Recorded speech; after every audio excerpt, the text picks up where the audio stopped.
Assalamualaikum warahmatullahi wabarakatuh.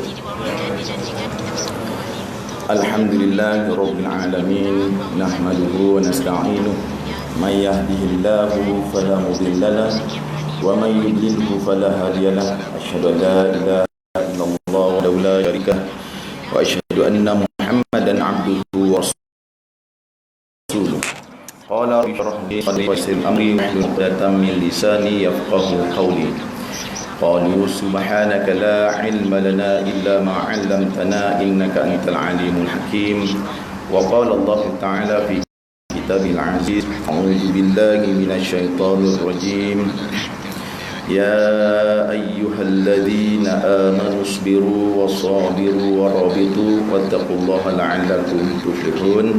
Sadaqallahul azim. Amma ba'd. Yang berusaha pengurusi masjid serta di jawatan kuasanya, yang dihormati para alim ulama, para ustaz, tuan-tuan, anak-anak yang dirahmati Allah Ta'ala, sama ada yang dikenali ataupun tidak dikenali, hormatan diri saya tidak kurang. Alhamdulillah dapat kita bersama-sama solat asar berjamaah. Alhamdulillah memang terpancar, terpapar di wajah tuan-tuan, memang ahli masjid lah untuk solat berjamaah. Kalau kita buka dalam kitab Qalyubi wa Umairah ataupun Qalyubi wa Amirah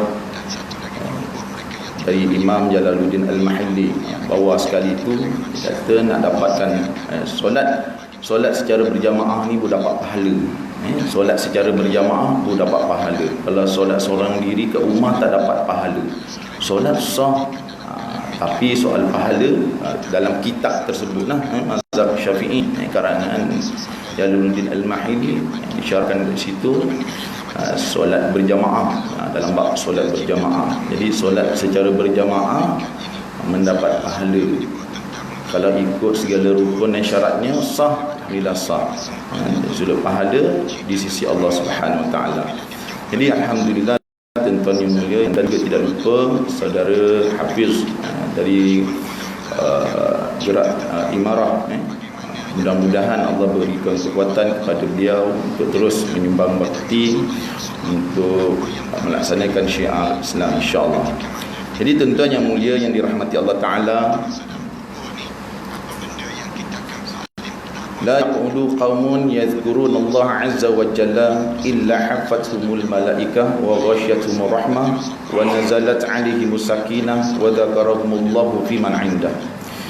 Tidaklah suatu kaum yang duduk berkumpul untuk mengingati Allah melainkan akan dinaungi oleh para malaikat, dilimpahkan kepada mereka rahmat, dan akan diturunkan kepada mereka sakinah, iaitu ketenangan, serta Allah Subhanahu Taala akan menyebut mereka di hadapan para makhluk yang lain yang ada di sisinya, para malaikat dan yang lain-lain. Jadi maknanya orang yang duduk di majlis ilmu, tuan-tuan, mereka adalah pembesar-pembesar, VIP Allah Taala. Fa innal malaika ayyadhu ajnihata ridha liman yasna.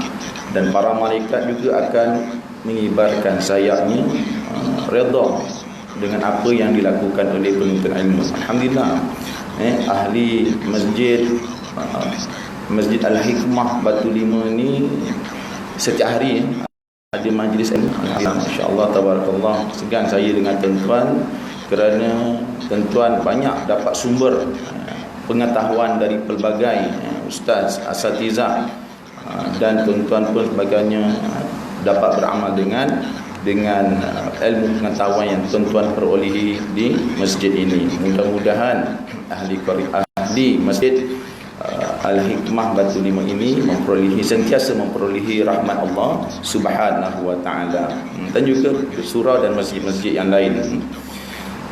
Jadi dalam masa lebih dan kurang 30 minit sebenarnya kita bersama, lebih kita MCO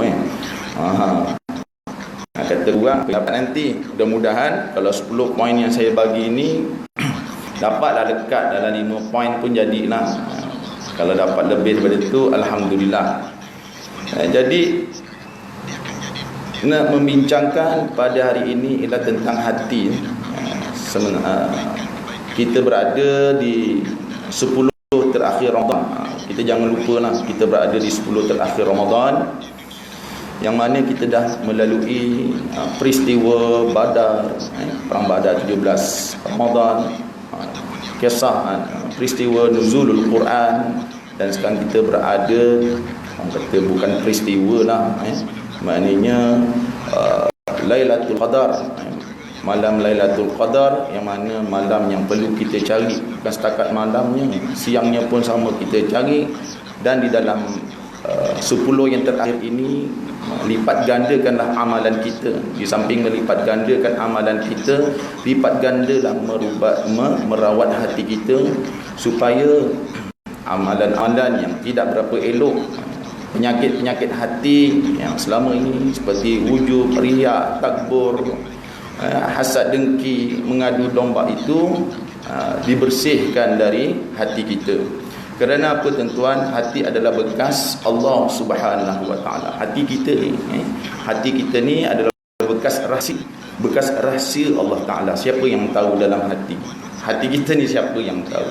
Allah Subhanahu wa taala saja yang tahu. Sedekah kita siapa yang tahu ikhlasnya? Allah Subhanahu wa taala. Pertolongan kita, bantuan kita kepada rakan-rakan siapa yang tahu? Allah Subhanahu wa taala. Tindak tanduk kita siapa yang tahu? Allah Subhanahu wa taala.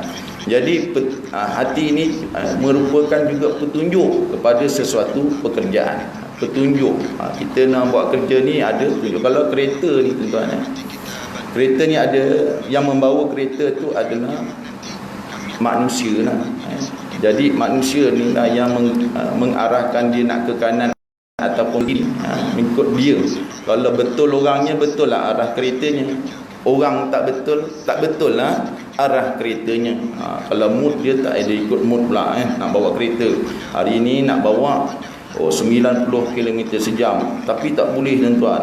Kadang-kadang bila dah 90 km sejam, tengok orang macam bakar pula sebelah ni, nak bawa 100 lebih pula, 120, 130, contoh begitu lah. Ni berlaku pada saya lah. Contoh, mak selalu ulang alik dari Terendak ke Muar, Terendak Muar, lalu AMJ ataupun lalu SPA. Hari ni memang niat, ya Allah, aku nak bawa 90 km sejam. Kadang-kadang tak berupaya, tak boleh. Kerana tengok macam sedap, sebelah tekan minyak, kita pun nak tekan minyak.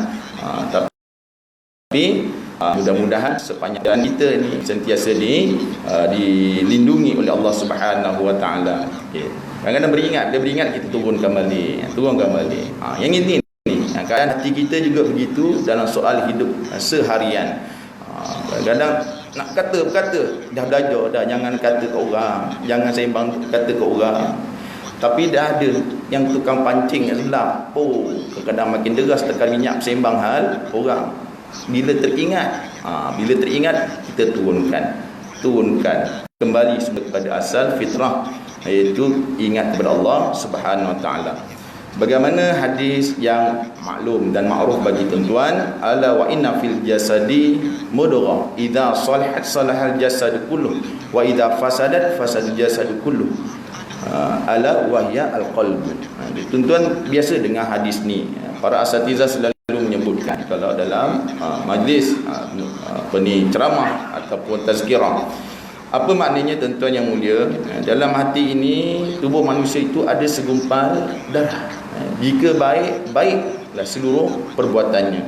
Jika rosak seluruh perbuatannya. Apa dia tu yang jadi baik dan rosaknya perbuatan kita ni, iaitu hati. Macam juga amal ibadah yang lain. Solat mesti dia ada mastermind dia. Solat kalau di akhir pada hari akhirat nanti, yang dihitung mula-mula disoalkan adalah tentang solat. Tentang solat. Elok solat, maka eloklah amalan yang lain. Tak elok solat, maka tak eloklah amalan yang lain. Itu tentang solat. Macam juga pintu syurga, mesti ada kunci nak ketuk semua pintu syurga ni. Apa dia? Iaitu puasa. Dengan puasa kita ketuklah mana-mana pintu syurga. Itu kunci. Jadi begitu juga jasad untuk diri kita ni ada kuncinya yang menentu hala kita ni ke arah kebaikan ataupun arah yang tidak elok, iaitu hati. Maka peliharalah hati. Hadis riwayat Bukhari Muslim. Jadi walaupun begitu, hati kita ni macam juga kita, perasaan kita nak bawa kereta tadi ni perlukan ilmu lah, ilmu latihan. Jadi ilmu kat mana? Sekolah memandu lah. Kan kita baca pemanduan yang elok macam mana, kemudian baca peraturan di jalan raya, dan juga pelbagai lagi lah untuk menjamin pemanduan kita itu betul, selamat dan betul. Jadi begitu juga hati. Hati ni macam mana nak merawat penyakit hati ni? Okey.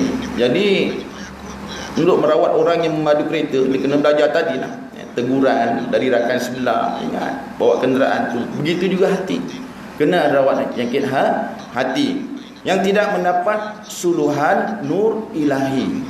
Nur ilahi itu sebagai apa? Sebagai kenderaan hati. Tadi manusia yang nak bawa kereta, nur cahaya ilmu tu kan, cahaya. Al-ilmu kan nur. Ilmu itu seperti cahaya. Nak memandu dengan baik adalah dengan ilmu memandu. Begitu juga hati. Jadi nur ilahi ini sebagai kenderaan hati, kenderaan hati. Suluhan nur ilahi sebagai kenderaan hati. Yang tak mendapat nur ilahi ini, maka sukar itulah yang jadinya sifat-sifat mazmumah yang terbit daripada hatinya. Hatinya nak teringin nak buat, hari nak curi selipar kat masjid lah. Itu hati. Ikutkan hati mati, ikutkan rasa binasa. Itu hati. Macam mana nak merawat, nak mendidik hati? Jadi sepanjang 10 akhir Ramadan ni, kita cuba tingkatkan lagi, pertama amal ibadah kita, dan juga macam mana kita nak merawat hati bertambah lagi. Berbeza tuan-tuan. Orang yang tak pandai memandu ni, sekali pandai, okey lah, dah pandai, dia sentiasa berlatih bawa kereta, selalu bawa kereta, dan dia pandai bawa kereta. Jadi kita, masalah hati pula, bila kita sentiasa merawat dia, apa jenis rawatannya nanti kita akan sebut, kita bincangkan. Maka dia sentiasa akan beramal, berlatih dengan apa yang dia lakukan supaya hatinya sentiasa terawat. Hatinya sentiasa terawat. Kerana apa? Ni syaitan, iblis ni di keliling kita ni. Walaupun bulan Ramadan, ya betul ni, hadis nyatakan syaitan diikat ataupun dilemahkan, pendapat ulama yang lain yang dilemahkan. Tapi daripada saka yang ditinggalkan kepada kita ni, manusia ni, sebelum Ramadan tu dia dah tinggalkan dah. Tinggalkan saka dia dalam tubuh badan kita untuk buat apa yang tak boleh dibuat, melihat perkara yang mendatangkan syahwat, berhasad dengki dan sebagainya. Jadi kena latih. Jadi saya pinjam kata-kata pandangan daripada Ibrahim Al-Khawas. Ibrahim Al-Khawas, tentu mungkin pernah dengar pandangan beliau macam mana nak mengubat hati ini, iaitu dengan 5 perkara. 5 perkara nak merawat hati. Qiraatul Quran. Yang pertama, qiraatul Quran bitadabbur. Kedua, wa khala'ul batan. Ketiga, wa qiyamul lail. Keempat, wa tadarru'an indas sah. Dan yang kelima, yang kelima, wa majalisus salihin. Katanya apa? Ubat hati ni 5 perkara, iaitu membaca Al-Quran dengan memerhatikan segala maknanya. Perhatikan Quran dengan segala maknanya, dan memelihara perut dari penuh dengan makanan, dan bangun waktu malam melakukan ibadah, dan merendahkan diri munajat dengan Allah pada hujung malam, dan sentiasa duduk pada majlis orang-orang soleh. Ni cara nak merawat hati, mengubat hati. Mudah-mudahan apa yang kita nak terangkan, uraikan sikit-sikit kenaan dengan 5 perkara ni menjadi asbab kepada terawatnya hati kita 10 akhir bulan Ramadan. Kita nak bangun malam ni tuan-tuan, nak bangun malam malam nak beramal ibadah. Jangan bangun malam je kita amal, siangnya kita buat kerja, tak betul. Malamnya kita ibadah, siangnya kita curi selipar. Tak betul lah tu. Jadi ibadah macam mana pun kita menghayati setiap apa yang kita buat. Kenapa kita membaca Al-Quran? Kenapa kita qiyamul lail? Semata-mata nak mendekatkan diri kepada Allah Ta'ala dengan khudu' dan tawaduk, supaya kita lemah, nafsu kita lemah. Baik itu adanya puasa, apatah lagi 10 Ramadan, raikan dia, lebihkan dos. Penyakit ni, orang ni kadang-kadang makan ubat ni tak baik, makan ni tak elok lagi, maka makan antibiotik ni tak elok lagi, ambil antibiotik yang lain dah tinggi sikit dosnya, contoh gitu. Mudah-mudahan menjadi asbab kepada baik. Jadi qiraatul Quran bitadabbur. Apa tu tuan-tuan? Membaca Al-Quran dengan memerhatikan segala maknanya. Tengok firman Allah Ta'ala, a'udzubillahi minasyaitonirrajim, kitabun anzalnahu ilaika mubarakun liyudabbaru ayati wal yatadzakkara ulul albab. Al-Quran sebuah kitab yang kami turunkan kepadamu dan umatmu wahai Muhammad. Kitab yang banyak faedah-faedah dan manfaatnya untuk mereka memahami dengan teliti kandungan ayat-ayatnya, dan untuk orang-orang yang berakal sempurna beringat mengambil iktibar. Ni dengan bertadabbur Al-Quran, tadarus Quran. Tuan-tuan buat, katalah yang diaktivitikan di masjid, di surau, di masjid Al-Hikmah Batu Lima. Buat bila tuan-tuan kata lepas tarawih, tuan-tuan buat tadarus Al-Quran, tak ada masalah. Tadarus Quran, seorang baca, seorang dengar, semak tajwid, selesai. Maknanya tadarus Al-Quran. Kemudian kat rumah buat lagi dengan anak isteri, tadarus Al-Quran. Contoh tu tadaruslah untuk baca Quran. Mungkin tuan-tuan boleh bahagikan antara tadarus dengan tadabbur. Tak apa, kat masjid mungkin tadarus bersama dengan rakan-rakan nak hatamkan Quran. Dan dalam bulan Ramadan ni kena banyak membaca Quran. Kalau boleh habiskan, khatamkan 30 juzuk Al-Quran. Kalau tak dapat, tak apa. Cuma memang kena ada rasa sedih. Sedih kerana tak dapat habiskan. Orang yang ceritakan Quran, dia mesti nak hatamkan Quran. Alim ulama dulu satu hari khatam 30 juzuk. Kita ni orang biasa-biasa tuan-tuan, satu hari nak habiskan 30 juzuk memang tak mampu lah. Imam Syafi'i memang habis satu hari 30 juzuk tu habis. Kalau dia baca sendirian yang tak termasuk, tak include lagi yang dalam solat tarawih dia bawa. Solat tarawih dia bawa. Yang tadarus sendiri habis, itu yang dikatakan 60 kali khatam Al-Quran. Kita ni tak apa. Mungkin kita seslow mana bagi yang tak lancar baca Al-Quran, tak apa. Baca ayat-ayat lazim pun sudah memadai. Ataupun cuba baca ayat-ayat lazim tapi lancarkan membaca, latih dengan baca Iqra, Aba dan sebagainya. Mudah-mudahan permulaan Ramadan pada tahun ini menjadi asbab kepada kita boleh membaca Al-Quran. Bagi yang tak lancar ataupun tak boleh membaca Al-Quran, bagi yang dah boleh membaca Al-Quran, teruskan membaca Al-Quran, tadarus Al-Quran. Dan bahagian yang kedua, tadabbur Al-Quran. Kita nak perhatikan segala maknanya. Bila lepas tarawih tadarus bersama, bagi mungkin yang tak tadarus bersama, ataupun tuan-tuan boleh buat program selepas asar mungkin, ataupun selepas zuhur, ambil pilih waktu yang dapat bersama dengan ahli keluarga, ataupun rakan sekerja di tempat kerja masing-masing, bertadabbur Al-Quran. Satu hari satu muka surat, contoh baca ayat, baca sama-sama, seorang baca, lain baca, semak tajwid dalam satu baris dua cukup memadai. Kemudian dengan tafsirannya, baca tafsirannya, dan juga berikan pencerahan kepada ayat tersebut. Itu tadabbur Al-Quran. Itu dia. Kalau yang ini kita tak mampu nak khatamkan 30 juzuk, tapi dapatlah juga memahami ayat Al-Quran dengan bertadabbur, alhamdulillah, pun satu perkara yang sangat baik juga. Tuan-tuan, bila nak buat tu tuan-tuan, yang baik di waktu malam, waktu subuh, waktu maghrib dan solat. Para sahabat bila bangun malam, apa dia buat? Tak banyak semayangnya, tak banyak, tapi sedikit semayang yang ada tu dia membaca, maknanya baca Quran ketika baca surah lah, kata lepas Fatihah tu panjang. Bagi yang tak mampu baca pendek, kemudian selepas tahajud, hajat, mungkin witir dah buat tadi. Contoh ni cerita bulan Ramadan, witir dah buat, tak apalah, tak payah buat la witra ni. Nanti ada 2 witir, la witra ba'da witir, tak ada 2 witir, tak ada witir selepas witir. Ni contoh. Kita kalau kisah sembang bab fiqh nanti dah jadi panjang lagi tuan-tuan.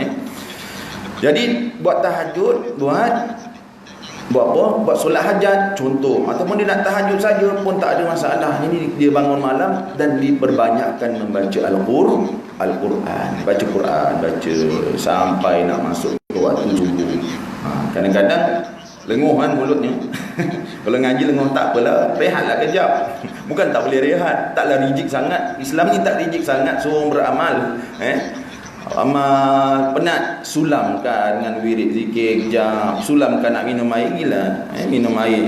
Cuma kalau dalam istilah ahli zikir yang lain, kalau tengah zikir Allah jangan minum air kerana sifatnya tu panas, sifatnya panas. Tunggu reda dengan apa? Selawat dulu, barulah nak minum air sebab dia panas. Kemudian bila lagi nak membaca Al-Quran, tadarus Al-Quran, tadabbur Al-Quran, terutamanya di bulan Ramadan. Tapi jangan ditinggalkan pada bulan-bulan yang lain, Rejab, Sya'ban dan bulan-bulan yang lain. Kita tadarus.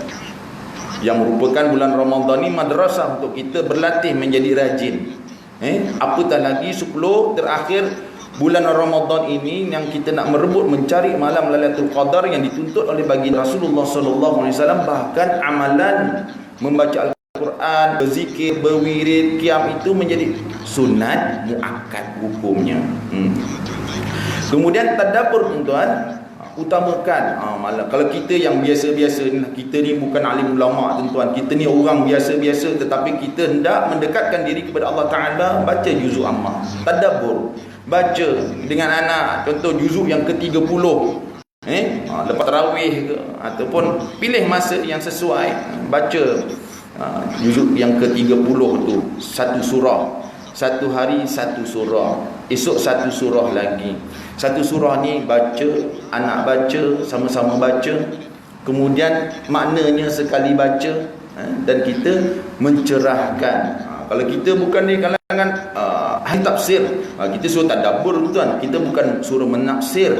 Kalau menjadi ahli tafsir ni berbeza tuan. Tafsir ni dia ada syarat-syarat yang ketat. Kalau mentadabbur ni tak perlu menjadi ahli tafsir, sekadar membaca terjemahan Al-Quran, ataupun belilah kitab tafsir yang ada, Syarah Ibn Katsir dan sebagainya, bacakan. Tak perlu nak tafsir seluruh, nak membaca tafsir seluruh surah tu tadi, dapat sekerat 2 pun jadi untuk kita memahami apa hari ini berkenaan dengan surah tersebut tuan-tuan. Itu jadi antara menjadi asbab kepada merawat hati.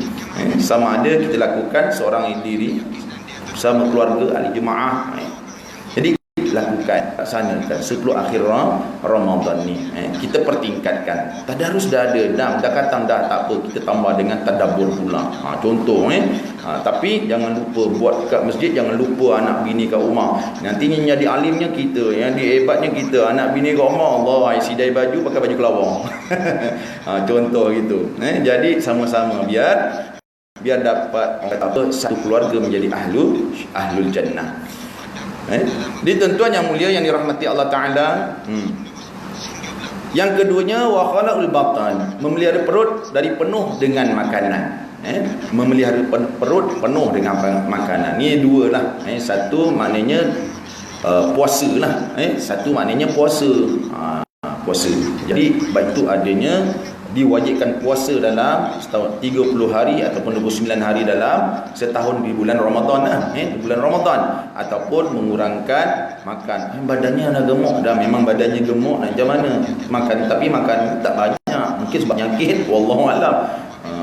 Tapi kadang-kadang ada orang kurus je kurus je tapi makannya Masya Allah. Itu ada sundul bolong. Jangan gitu. Sangka baik tuan-tuan ni saja cakap je ni, sembang-sembang santai-santai je waktu petang ni.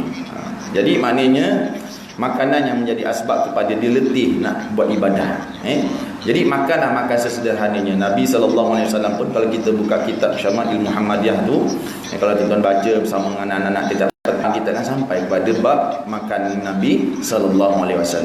Tuan-tuan, jadi tengok Nabi tak pernah kenyang, tak pernah kenyang lah. Bagi dia makan tu tak pernah kenyang kata. Kalau ada kenduri kendara pun sahabat yang buat, Nabi datang hadir makan, memang banyak tapi Nabi makan sampai sampai bening perutnya. Macam itu. Tak ada begitu. Dia makan sekadarnya dan dia minta sahabat-sahabat yang lain makan. Jadi tak pernah 2 kali kenyang Nabi. Kita ni berkali-kali kenyang tuan-tuan. Masya Allah. Pertama nak meraihkan rezeki Allah Ta'ala, nikmat yang Allah Ta'ala bagi. Tapi jangan sampai begitulah. Sampai bening perutnya, lemah nak buat ibadah. Kalau kita makan, kita sendiri tahu kapasiti perut kita. Kapasiti perut. Kita tak boleh kata orang tu, ui menimbun. Ini memang termasuk dalam hadis yang disebut ni tak betul ni. Tak, tengok kapasiti lah. Dia kalau makan macam tu, dia sesedap rasa dia, sesuai dengan dia, ibadah dia makin kuat, teruskan. Teruskan. Tapi kalau menyebabkan ibadah dia menjadi lemah, maka dia kena kurangkan. Kalau nak kurangkan pun jangan terus kurang. Diajarkan cara kurangan oleh ahli ulama. Satu hari ini dikurangkan sekadar 1 telinga kucing. Telinga kucing besar mana, panjang mana. Pagi ni menimbun macam ini. Esok nak diet ni, jangan diet terus. Sebab apa dia nak diet? Sebab dia nak ibadah, bukan dia nak tunjuk dia slim. Lepasnya slim tu lain cerita lah. Sebab dia rasa dia lepas makan ni banyak sangat, menjadi kurang lah ibadahnya. Nak sembahyang tarawih pun tak larat ni. Sembahyang tarawih pun tak larat. Jadi dia nak diet. Masa buka, gini dia kurangkan masa hari pertama lah. Ni dah 10 akhir Ramadan ni pun boleh juga tuan-tuan, tak ada masalah, boleh buat juga. 1 telinga kucing luarkan, banyak tu. Esok kurangkan lagi 2 telinga kucing, 3 telinga kucing. Begitulah sehingga sesuai kuantiti makanan yang perlu dia makan. Bukan terus diet habis buang nasi tu, tak ada begitu tuan. Tu kaedahnya. Jadi berkenaan dengan makan ni tuan-tuan yang dirahmati Allah Ta'ala, firman Allah, wa kulu washrabu wa la tusrifu innahu la yuhibbul musrifin. Makan serta minumlah, minum. Dan jangan pula kamu melampau, jangan melampau makan. Sesungguhnya Allah tidak suka akan orang-orang yang melampaui batas. Jadi dengan sebab inilah mudah-mudahan hati kita terawat. Bila tak kenyang, bila kenyang tuan-tuan, bila kenyang nafsu lah, malas, semua datanglah, semua datang, malasnya, kemudian kurang lemah akalnya. Sebagaimana Luqman Al-Hakim kata kepada anaknya, wahai anakku, apabila perut telah penuh, maka fikiran pun akan tertidur. Fikiran kita tidur, tak bangkit, tak aktif. Dia jadi lemau. Nak fikir pun malas. Padahal soalan tu objektif tu ABCD. Mana nak jawab ni? Alah, malasnya nak mikir. Padahal jawapan dah ada. Contoh, hingga menjadi sebab begitu sekali. Sebab itu di asrama anak-anak bukan dicatu makanan, tetapi makanan itu memang telah dikreatkan, dibuat berdasarkan kepada keputusan Kementerian Kesihatan Malaysia. Cukup, tak tinggal tak anak makan tak lapar, insyaAllah. 5 kali makan tu dengan zat dia dan segala bagainya di asrama, contohnya di MRSM. Jadi sebagian budak yang tak biasa makannya jenis makan menimbun. Wah, kat asrama ni memang kena sekat makan ni. Dia kata kena sekat makan. Tak, itu makanan yang mencukupi, yang penuh dengan zatnya, memadai untuk asbab kepada fikiran. Pelajar ni boleh berfikir, nak jawab yang dah ada ABC tu pun boleh jawab. Ni ada ABC pun malas nak jawab, malas nak mikir, malas nak orang kata kadang tidur. Tak habis jawab dah tidur. Ini menjadi sebab makanan tu menjadi sebab kepada tu. Jadi itu. Dan yang lain lagi, badan pun terasa berat untuk melaksanakan ibadah, kata Luqman Al-Hakim ni. Maknanya dengan asbab makan. Bila lemah kita nak melaksanakan ibadah, hati kita ni akan tertitiklah titik hitam 1, 2, 3 dalam banyak sembangnya perkara-perkara syahwat, perkara dosa, maksiat dan sebagainya. Tuan-tuan yang mulia yang dirahmati Allah Subhanahu wa taala. Itu antaranya tentang makan. Jadi apa lagi tentang ni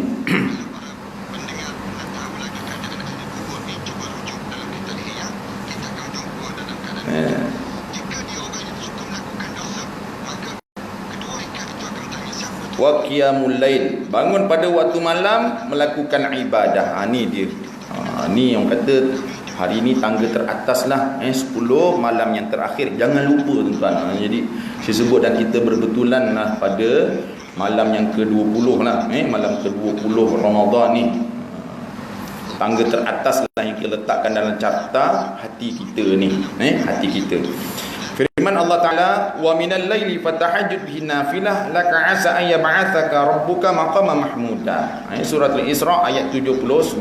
Dan bangunlah pada sebahagian daripada waktu malam serta dirikan solat tahajud padanya sebagai solat tambahan bagimu. Semoga Tuhanmu membangkit dan menempatkanmu di akhirat tempat yang terpuji. Ni qiyamul lail, bangun malam. Jadi kataan qiyamul lail ni, kalau biasa-biasa kita fikir macam solat tahajud, bangun solat tahajud. Solat tahajud tu antara qiyamul membangunkan malam kita ni, malam kita. Jadi antara yang lain tadilah yang telah saya sebut, contohnya tadabbur Al-Quran. Tu dia. Apa lagi, berzikir, berwirid, melakukan kebajikan, bersedekah, itu pada malam qiyamul lail yang kita laksanakan. Jadi apatah lagi pada 10 malam yang terakhir ini, perintah Nabi sallallahu alaihi wasallam bersangat-sangat untuk kita cari malam Lailatul Qadar. Daripada Aisyah radhiyallahu anha berkata, Rasulullah sallallahu alaihi wasallam apabila tiba 10 malam terakhir bulan Ramadan, baginda bersabda, ta'aru Lailatul Qadri fil 'ashr awakhir min Ramadan.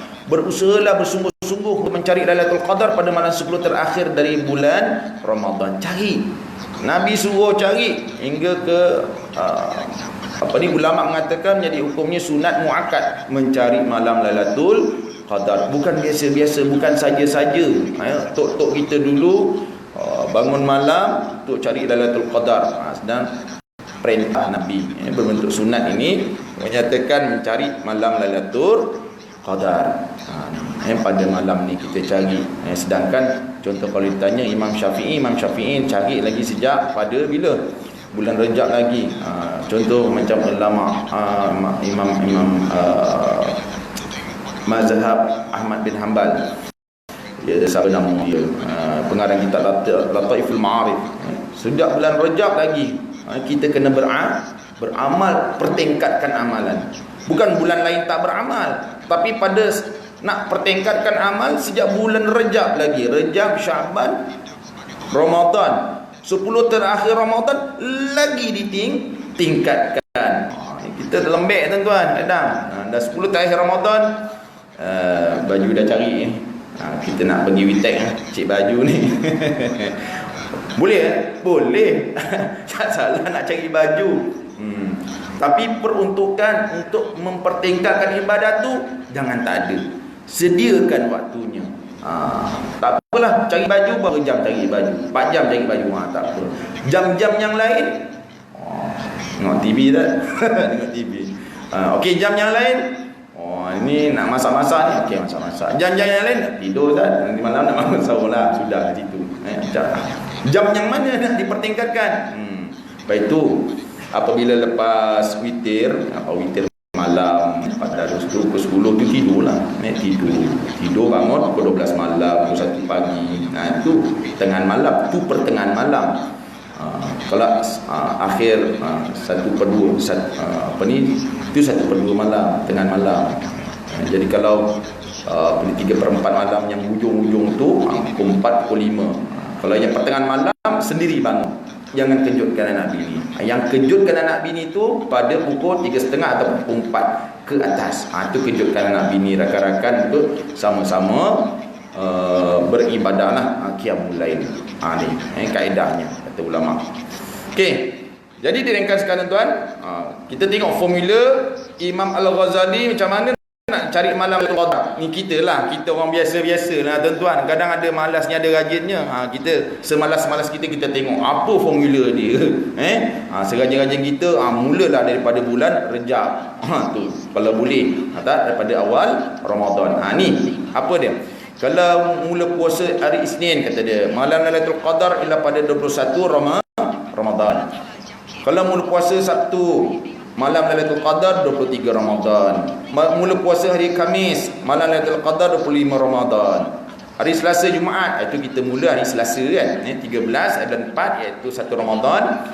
Maknanya 27 Ramadan. Ini semalas-malas kita lah. Malam lagi. Kadang kita tergalik kan. Teringat, malam ni malam 27. Ya Allah, malam-malam yang lalu aku galik sangat. Sibuk dunia ni, Allah. Sibuk sangat. Shopping, bini ajak beli apa, langsir. Beli kapet baru. Contoh, nak rentas pergi Melaka tak boleh. Pergi Witek lah. Bukit Pasir ke. Beli kapet. Contoh. Sampai penat nak bangun malam, layan. Ni bangun malam, ya Allah 27, kejut anak bini. Itu kita galik banyak malam ni, kita pederas cari malam Lailatul Qadar. Mudah-mudahan kita dapat, Allah rezekikan kita dapat malam Lailatul Qadar. Itu contoh. Kemudian sekiranya hari Ahad, malam 29 Ramadan. Ini pandangan ulama, dan ulama-ulama yang lain juga, pandangan sahabat-sahabat yang lain juga ada pandangan masing-masing dapat merasakan pada malam berapa mereka dapat. Ini di antara yang kita ambil. Kemudian yang seterusnya, watadaru inda sah, merendahkan diri, munajat dengan Allah pada hujung malam. Apa maksudnya ni tuan? Macam mana nak merendah diri, munajat kepada Allah Taala ni? Berdoa macam itu tak ada tuan-tuan. Kita lihat contoh yang dicontohkan Allah, kisah Nabi Zakaria AS ketika berdoa. Tengok, saya bacakan makna terus. Ini surah Maryam ayat 2 hingga 5. Penjelasan tentang rahmat Tuhan kamu kepada hambanya Zakaria, iaitu tatkala ia berdoa kepada Tuhannya dengan suara yang lembut. Suara yang lembut. Ia berkata, ya Tuhanku, sungguhnya tulangku telah lemah. Ini kita kena fakir dan miskinkan diri kita ni ke hadapan Allah Subhanahu Wa Taala. Tulangku lemah, dan kepalaku telah dipenuhi uban. Kita menghinakan diri kita ke hadapan Allah Subhanahu Wa Taala. Kita jangan hina orang tuan. Kita menghina diri kita, lemah, rendahnya kita ini makhluk di sisi Allah Taala tu, untuk kita minta kepada Allah Taala. Dan aku belum pernah kecewa dalam berdoa kepada Kau, ya Tuhanku. Sentiasa mengharap ya Allah, lemahnya aku ni ya Allah. Dan sungguhnya aku khawatir terhadap mawaliku sepeninggalanku, sedangkan isteriku adalah seorang yang mandul. Maka anugerahlah aku dari sisi Engkau seorang putera. Ni doa Nabi Allah Zakaria AS. Dia lahir dia Sayyidatina Maryam alaihissalam kan. Lahirnya Maryam, dia nak putera, Allah bagi puteri. Itu ada kisah yang panjang. Ni tadarru' inda sah, di hujung tu 4 dan 5 tu, pukul 4 dan 5 tu, sebelum sahur tu, dan nak sahur tu, merendahkan diri kepada Allah Ta'ala dengan menghina diri di hadapan Allah SWT, bermohon, ya Allah, mudah-mudahan anakku SPM tahun 2020 yang terlajak ke 2021 ni, ya Allah, dapatkanlah dia ke universiti yang mana dapat memain akhlaknya, dapat menjaga agama dan akidahnya, ya Allah. Tolonglah ya Allah, mana dia ditempatkan tapi dapat menjaga segala amal ibadahnya, ya Allah, dan kawan-kawan yang baik. Itu dia, doakan gitu. Itu contoh doa. Tuan-tuan boleh doakan yang lain, anak bini 2 ke 3 ke 4 yang soleh-solehah, semua tak bergaduh. Itu contoh. Dan yang terakhir, wa majalisus solihin, sentiasa duduk pada majlis orang-orang soleh. Matalul jalisi salih was-sau' ka hamil miski wa nafih al-kir.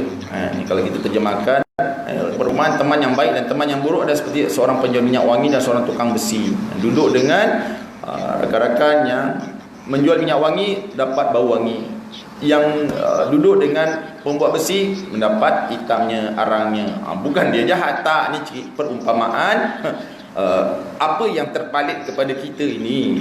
Okey, tuan-tuan yang mulia, apa dia yang dimaksudkan juga majlis orang-orang yang soleh, mendengar kuliah kata-kata daripada orang-orang yang soleh, majlis haul contohnya. Lagi apa lagi, mendengar daripada ceramah daripada ustaz yang keilmuannya tak bercanggah dengan ahli sunnah wal jamaah, contoh gitu.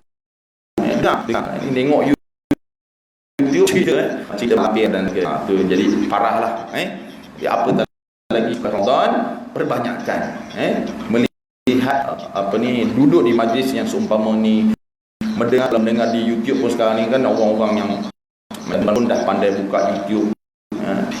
Tok-tok kita pun dah pandai buka YouTube, tunjukkan ceramah-ceramah yang elok ataupun etikal yang itu juga dalam orang soleh agar kita mendapat segalanya. Jadi itulah di antara cara nak merawat hati kita. Mudah-mudahan kita ni mendapat penyuluh nur ilahi Allah Ta'ala ke hati kita supaya dapat memandu hati ni, diri kita ni ke jalan yang lebih baik lagi. Apatah lagi kita berada di 10 malam yang terakhir, 10 terakhir Ramadan. Maka yang pertama, carilah malam Lailatul Qadar. Yang kedua, pertingkatkanlah jati diri sebagai seorang mukmin yang saleh. Allah, mudah-mudahan kalau kita dimatikan dalam keadaan itu, matinya kita dalam keadaan husnul khatimah. Dan mudah-mudahan juga amalan kita, baik puasa, sembahyang dan yang lain, amalan sedekah diterima oleh Allah Subhanahu wa taala. Sekian dari tuan yang mulia dirahmati Allah. Sekadar ini dahulu perkongsian saya pada petang ni dengan doa bismillahirrahmanirrahim. Alhamdulillahirabbil alamin wassalatu wassalamu ala asyrafil mursalin wa ala alihi washabbihi ajmain. Allah manfa'na bi ilmin nafi'a, Allah manfa'na bi ilmin nafi'a, Allah manfa'na bi ilmin nafi'a. Allahumma nawwir qulubana bi nuri hidayatika kama tarda bi nuri syamsika abadan abada bi rahmatika ya arhamar rahimin. Rabbana taqabbal minna du'ana innaka antas samiul alim wa tub 'alaina ya maulana innaka antat tawwabur rahim wa la tu'akhidna bil 'adhabi wal jarrami ya karim. Da'wamu fiha subhanakallahumma wa tahiyyatu fiha salam wa akhiru da'wana alhamdulillahi rabbil alamin. Assalamualaikum warahmatullahi wabarakatuh.